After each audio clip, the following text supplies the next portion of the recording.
Mr. 66 Slim back in the building, man. You know, I just had a question for you because we were out one night, you know, we had a discussion with a few young ladies, but tell me what's going on with a woman serving you on a paper plate. Oh, man, no, you didn't go there, man. So you know what, man? So I'm gonna tell you like this, man. The game done been so changed and rearranged, man, that it's starting to seem like good women are becoming endangered species. You know what I'm saying? But see, I'm gonna break it down to you because he wanted me to go there, so I'm gonna go there. So my question was, if you're dating someone and the first time you ever cooked dinner for them, they serve you on a plastic plate, how would that make you feel? Now, to some people, they really wasn't worried about the plastic plate. You know what I mean? Some people feel like as long as they eating, that's cool. But let me go ahead and break that down to you. When you cooking for the first time, you're supposed to make a first impression. Because your first impression is your last impression. And if the best thing you got in your house is some plastic plates, we may need to do some adjusting in the career field that you're in.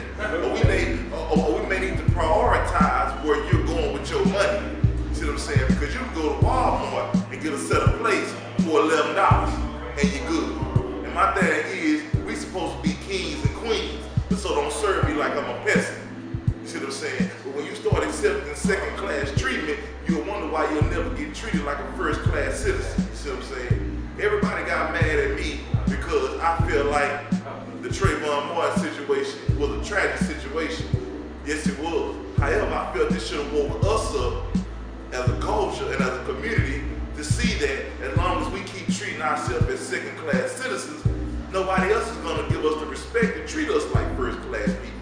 So that's why we always going to get those failed cases. That's why we always going to get those situations where we're not getting the most out of everybody else because we have a second-class mindset.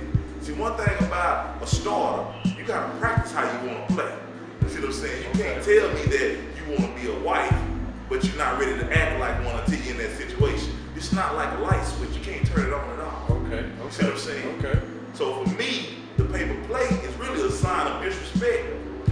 It means you really don't see me as a quality type of individual. As a king. As a king. You see what I'm saying? As you are. Because see, I really don't want to go to church on them right now. I'm going to go to church on them for a little bit. Because if we go talk about the story about Ruth and Boaz, see, everybody talk about how Ruth was found gleaning in his field. But they fail to talk about how Naomi told Ruth to go pull the covers off Boaz's feet while he was asleep. She initiated that. So Boaz could rise up and say, who are you? So she could reveal himself to her. So he could understand what type of treasure she was. And then when she asked him, could you give me your cloak? In other words, that means, will you marry me? You see what I'm saying? We ain't gonna talk about that, but we'll go to the story about Isaac. How Isaac found his wife. You know what I mean? Isaac's homeboys prayed for him.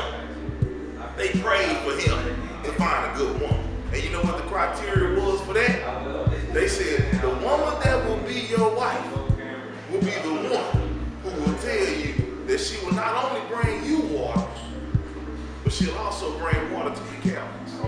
You see what I'm saying? So now she's being unselfish.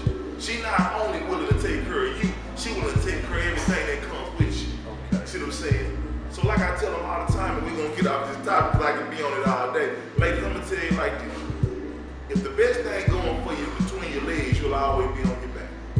I like that response. And I'm going to end it like that. End it like that. And I guess my last question for you, Mr. 66, is, a lot of people, and I spoke of it, before, and I think it's very important to stress that you are a young brother. Yes. You have a college degree. Yes, sir. You out there Swizzack. Yes, sir. I think we attended Alcorn State together. Alcorn State University. Yeah, so we attended Alcorn State together. Man, what kind of, I guess, inspiring words would you have for these young brothers out here who think the only way is to either rap or, trap or, do something else?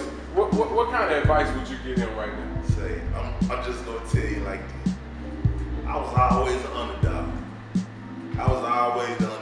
Whether it was middle school, whether it was high school, whether it was college.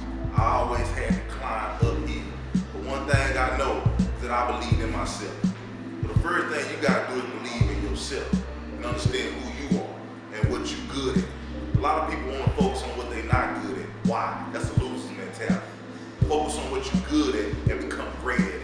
You know what I mean? One thing about talent will get you there, but skill is what keeps you there. You gotta be willing to commit yourself 110% to your craft, or else you're really not committed to being successful.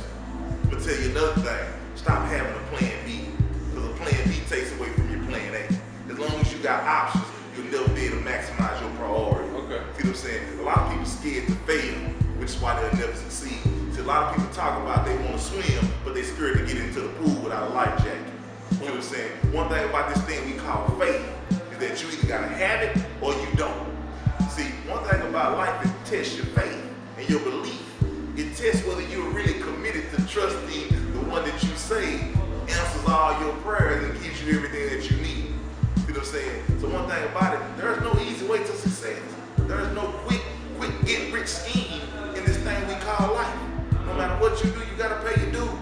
You gotta put in work. You gotta be committed. And one thing about it, before you say you can't, there's 3 letters that come before can't.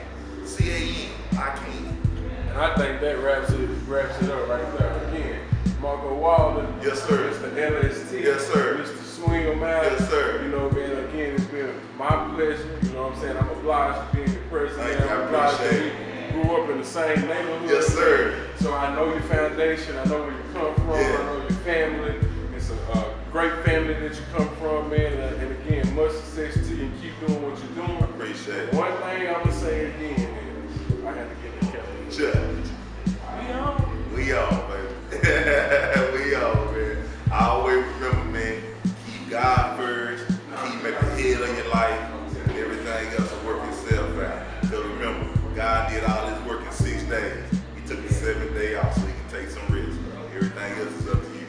We out. Hi, it's Marco Walder, here to tell you about my new book entitled Life Goes On, Be Motivated and Inspired to Be You. If you're looking for a great read that's going to uplift you, stimulate you, and keep you going from day to day, please check out my book, Life Goes On, Be Motivated and Inspired to Be a Better You.